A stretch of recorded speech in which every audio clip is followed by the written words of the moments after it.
தந்தை, மகன், தூய் ஆவியாரின் பெயராலே ஆமென். நண்பர்களே, மீண்டுமாய் காலை ஆராதனைக்கு உங்களை அன்போடு வரவேற்கிறேன். நண்பர்களே, ஆண்டவர் நல்லவர், எனவே நல்லதே நடக்கும். குறிப்பாய் ஜூலை மாதம் 1ஆம் தேதி திங்கட்கிழமை நம்மளுடைய மாதத்தை தொடங்குகிறோம். திங்களிலிருந்து புதிய மாதம்.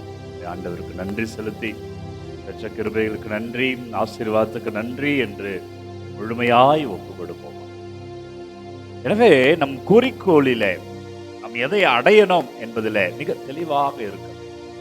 நம் இலக்குகளிலே மிக தெளிவாக இருக்க வேண்டும். நமது பற்று இலக்குகளில் இருக்க வேண்டும்.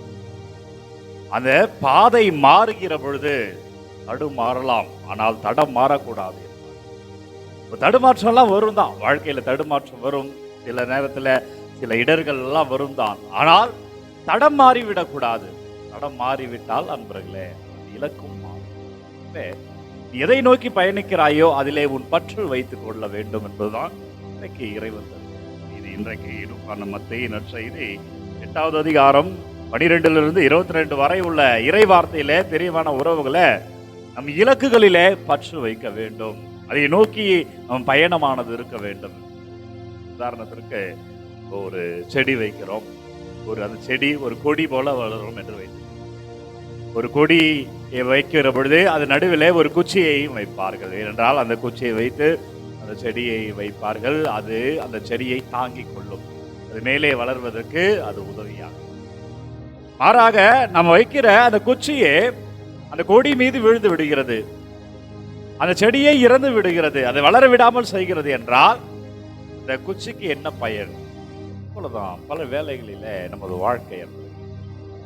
நற்செய்தியில ஆண்டவரை பின்பற்ற வேண்டும் என்று வருபவரை இயேசு நிராகரிப்பது போல் தோன்றும்.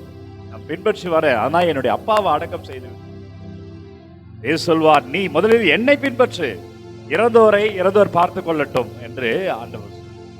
நண்பர்களே, என்னன்னா உன் இலக்கில தெளிவாக இரு. இலக்கில வந்து வைத்த உடனே கலப்பையில் கை வைத்தவன் திரும்பி பாராமல் இருக்கட்டும். எதை செய்யணும்னு நினைக்கிறையோ அதில் நீ பற்று வைக்க வேண்டும். தேவையற்றவைகளில் கவனம் சிதறுகிற பொழுது இலக்கும் சிதறி போய்விடுகிறது. படிக்கிற பிள்ளைகள் படிப்பிலே பட்சம் இருக்க வேண்டும். தேவைதான், விளையாட்டு எல்லாமே தேவைதான். ஆனால் நம் இலக்கு எதுவோ அதை நோக்கி ஓட. ஒரு குருத்துவத்திலே இருப்பவர் இறை வார்த்தையிலே பற்று இருக்க வேண்டும். இதெல்லாம் தேவைதான், ஆனால் அந்த இறை வார்த்தையின்படி செல்ல வேண்டும். இப்படி சொல்லிக்கொண்டே போகலாம். நாம் எதை நோக்கி ஓடுகிறோமோ அதில் நம் பற்று இருக்கிற பொழுது, அது நிறைந்து இருக்கிற பொழுது, அது இலக்கில மிக தெளிவான வெற்றியை தேடி தரும். அதற்கு மிக சிறந்த உதாரணம் தான் இயேசு. நான் எதற்காக வந்தேன் என்பதில் மிக தெளிவாக இருந்தார். அதற்கு என்னவெல்லாம் செய்ய வேண்டுமோ அதை நோக்கியே பயணித்தார். அதிலே அவர் பற்றும் இருந்தது. அவர் தன்னுடைய பாதையில அவர் நிறைவாகவே இருந்தார். எனவே பிரியமான உறவுகளை, இந்த மாதத்துல நிறைய பிளான்ஸ் வச்சிருப்பீங்க, நிறைய விஷயங்கள் செய்யணும்னு நினைச்சிருப்பீங்க. இன்றைக்கு நற்செய்தி மூலமாக மத்தேயு நற்செய்தி 8வது அதிகாரம் 12லிருந்து 22 வரை உள்ள இறை வார்த்தையில உங்களுடைய பற்று இலக்கை நோக்கி இருக்கட்டும். நீங்கள் எதை அடையணும்னு நினைக்கிறீங்களோ அதை நோக்கி முயற்சியுங்கள், அதற்காக ஜெபியுங்கள், அதற்காக ஒப்பு கொடுங்க.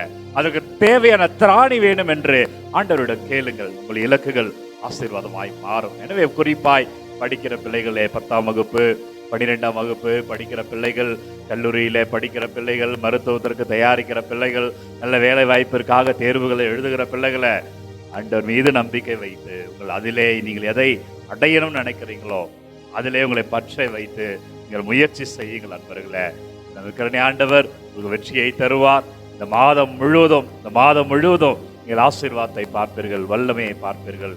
எனவே உங்களுக்காக ஜெபிக்கிறேன், என்னோடு சேர்ந்து ஜெபியுங்கள். நன்றி ஆண்டவரே, வல்லவரே நன்றி. இந்த புதிய மாதத்தை தருகிறே நன்றி.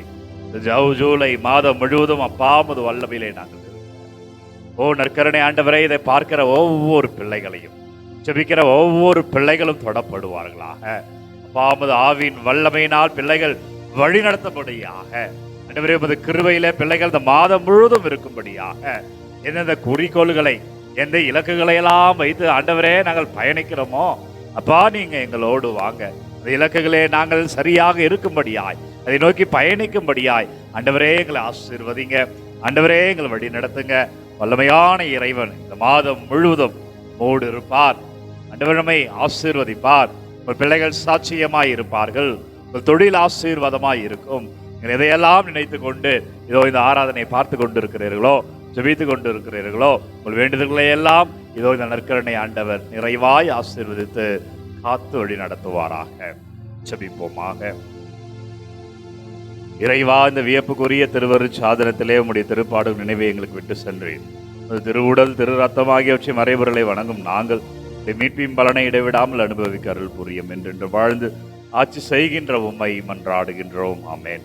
இவர்களே, இந்த வரிகளை இந்த புத்தகத்தில் படித்தேன். உங்களுக்காக இந்த இறுதியில் இதை வாசிக்க வேண்டும் என்று விளைகிறேன்.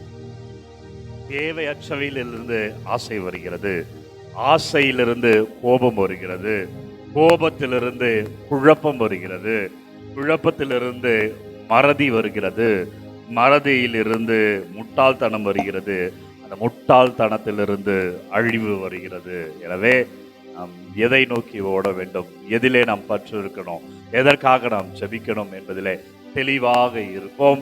வல்லமையான இறைவன் நம்மை வழி நடத்துவார். நற்கருணை ஆண்டவர் உங்களை தந்தை, மகன், தூய ஆவியார் நிறைவாக வழி நடத்துவாராக. எனவே அன்பர்களே, இந்த காணொளி யாருக்கு தேவை என்று நினைக்கிறீர்களோ அவர்களோடு பகிர்ந்து கொள்ளுங்கள். ஒவ்வொரு நாளும் விடியற் காலை 3 மணிக்கு இந்த ஆராதனை ஜீசஸ் சேவ்ஸ் ஃபாதர் பிரேம் என்ற யூடியூப் சேனல் மூலமாக உங்களுக்கு வழங்குகிறோம் என்பதை அன்போடு அறிவிக்கிறோம். இந்த நாள் மகிழ்ச்சியாக இருக்க உங்களுக்கு வாழ்த்துக்கள் அன்பர்களே.